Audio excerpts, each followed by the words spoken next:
Subtract fraction from whole number.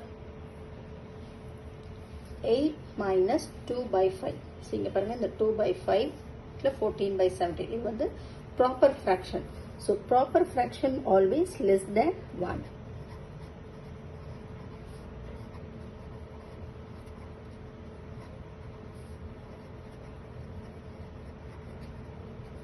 Always less than 1.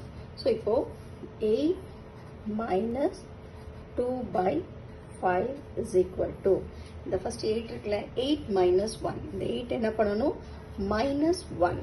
minus 1 பண்ணா என்ன வரும் 7. So, இந்த 5 என்ன பண்ணணும் இது அப்படியே இந்த 5 எழுதிடணும். Now, இந்த ரெண்டு நம்பரை minus பண்ணணும். 5 minus 2 3. So, this is equal to 7 3 by 5.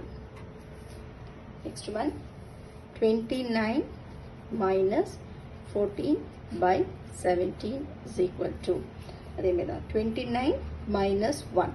So 29 minus 1 என்னது 28. அதுக்கப்புறம் இந்த 17 அப்படியே எழுதணும். இங்கே வந்து 17 minus 14. 14, 15, 16, 17.